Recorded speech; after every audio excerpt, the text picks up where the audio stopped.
গত 28 ফেব্রুয়ারি প্রথম দফার চূড়ান্ত ভোটার তালিকা প্রকাশের পর দেখা যাচ্ছে পশ্চিমবঙ্গের এসআইআর প্রক্রিয়ায় প্রায় 60 লক্ষ ভোটারের শুনানি সম্পূর্ণ না হওয়ায় তাঁদের নাম বিবেচনাধীন রয়েছে।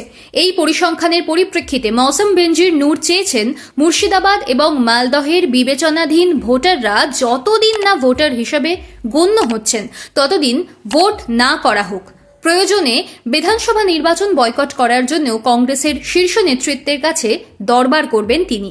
এই পরিস্থিতিতে এবার বিধানসভা নির্বাচনের দিন ঘোষণা স্থগিত রাখার দাবি জানিয়ে কেন্দ্রীয় মুখ্য নির্বাচন কমিশনার জ্ঞানেশ কুমারকে চিঠি লিখলেন প্রদেশ কংগ্রেসের প্রাক্তন সভাপতি তথা বহরমপুরের প্রাক্তন সাংসদ অধীর রঞ্জন চৌধুরী। এসআইআর এর প্রথম দফার চূড়ান্ত ভোটার তালিকা প্রকাশিত হওয়ার পর এতজন ভোটারকে বিচারের আওতায় দেখে প্রতিবাদে নেমেছিল কংগ্রেস। প্রদেশ কংগ্রেসের সভাপতি শুভঙ্কর সরকার এই ইস্যুতে কড়া প্রতিক্রিয়া দিয়েছিলেন। এবার ভোটারদের মৌলিক অধিকার রক্ষার কথা উল্লেখ করে অধীর রঞ্জন চৌধুরীর দাবি, এই সমস্ত মামলার নিষ্পত্তির পরই যেন বঙ্গে ভোট ঘোষণা করা হয়। কেন্দ্রীয় নির্বাচন কমিশনকে লেখা চিঠিতে অধীর উল্লেখ করেছেন, পশ্চিমবঙ্গে এসআইআর প্রক্রিয়ায় 28 ফেব্রুয়ারি যে চূড়ান্ত ভোটার তালিকা প্রকাশিত হয়েছে তাতে প্রায় 60 লক্ষ ভোটারের নাম বিচারাধীন তালিকায় রাখা হয়েছে।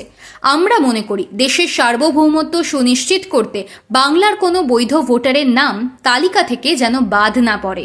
দেশের নির্বাচনে বৈধ ভোটারদের মত প্রকাশের অধিকার সংবিধান দিয়েছে। এই পরিস্থিতিতে আমার দাবি, পশ্চিমবঙ্গের এসআইআর প্রক্রিয়ায় এখনো পর্যন্ত প্রায় 60 লক্ষ ভোটারের নাম বিচারাধীন তালিকায় রয়েছে। তা সম্পূর্ণ হওয়ার পর বাংলার নির্বাচনের দিন ঘোষণা করা হোক, নচেত বাংলার মানুষ আখেরে নির্বাচনে অংশগ্রহণ করার অধিকার হারাবে। এই পরিস্থিতিতে যতদিন পর্যন্ত বাংলার প্রতিটি বৈধ ভোটারের অধিকার নিশ্চিত হবে তার আগে কোনোভাবেই যেন ভোট ঘোষণা না করা হয়। এসআইআর এর বিচারাধীন প্রক্রিয়ার জন্য লক্ষ লক্ষ মানুষের নাম গোলকধাঁধায় আটকে রয়েছে। এই অনিশ্চয়তার হাত থেকে বাংলার মানুষকে মুক্ত করে তবেই নির্বাচনের দিন ঘোষণার দাবি জানাচ্ছি। নিজের চিঠি প্রসঙ্গে অধীর জানিয়েছেন, ভোটার তালিকায় যাতে কোনো বৈধ ভোটারের নাম বাদ না যায়, কংগ্রেস দীর্ঘদিন ধরেই সেই দাবি করে আসছে। এই নিয়ে সারা দেশের মতো রাজ্যেও পথে নেমেছেন কংগ্রেসের নেতাকর্মীরা। নির্বাচন কমিশনের কাছে এই দাবি তুলে আন্দোলনও করেছে কংগ্রেসের নেতৃত্ব। তাতেও সেভাবে কাজ না হওয়ায় এবার নির্বাচন কমিশনার জ্ঞানেশ কুমারকে সরাসরি চিঠি দিল কংগ্রেস। উল্লেখ্য, এসআইআর এর প্রথম দফার চূড়ান্ত ভোটার তালিকা প্রকাশের পর দেখা গিয়েছে রাজ্যে সবচেয়ে বেশি সংখ্যক বিচারাধীন ভোটার রয়েছেন মুর্শিদাবাদ এবং মালদহ জেলায়। কংগ্রেস নেত্রী মৌসম বেনজির নূরের দাবি, বিবেচনাধীন ভোটারদের নাম সঠিকভাবে ভোটার তালিকায় যতক্ষণ না উঠবে ততক্ষণ কংগ্রেসের নির্বাচন বয়কট করা প্রয়োজন। এর ফলে অবাধ এবং স্বচ্ছ নির্বাচন হওয়া কার্যত অসম্ভব।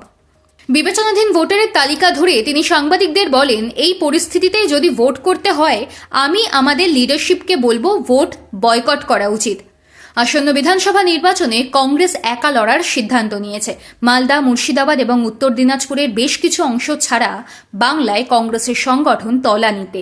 তাও সাহসী সিদ্ধান্ত গ্রহণের জন্য প্রশংসা পাচ্ছে প্রদেশ কংগ্রেস নেতৃত্ব।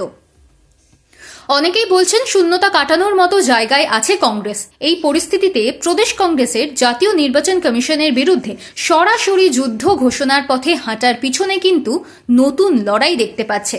অধীর এবং মৌসমের কোমর বেঁধে নামা কতটা ফলদায়ক হবে তা দেখার অপেক্ষায় বাংলা।